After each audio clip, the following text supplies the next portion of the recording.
পর্যটক শূন্য সৈকত, তপ্ত রোদের নিচে ছায়াহীন বালুচরে দাঁড়িয়ে আছেন ইউসুফ, একজন ক্ষুদ্র হকার। ঝুঁকে তার অপেক্ষা যদি আসে কোনো ক্রেতা।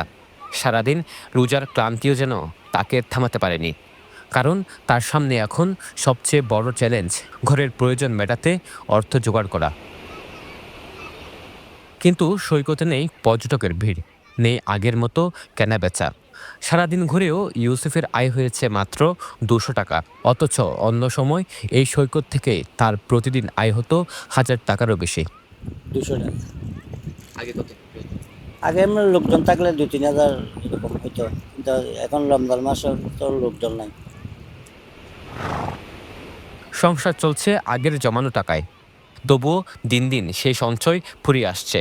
কষ্ট বাড়লেও পরিস্থিতির সঙ্গে মানিয়ে নেওয়ার চেষ্টা করছেন ইউসুফ। লোকজন হলে তো কিছু হবে, না হলে তো এরকম থাকতে হবে। আমার 2টা ছেলে।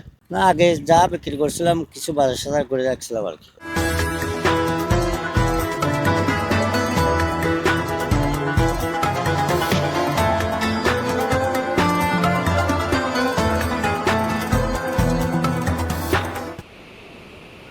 রমজান শুরু হওয়ার আগ থেকেই পর্যটন নগরী কক্সবাজারে নেমেছে ব্যবসায়িক খরা। হোটেল, রেস্তোরাঁ, ক্ষুদ্র ব্যবসায়ী সবাই কম বেশি ক্ষতির মুখে। আর সবচেয়ে বেশি বিপাকে পড়েছেন ইউসুফের মতো দিনে আনা দিনে খাওয়া মানুষরা।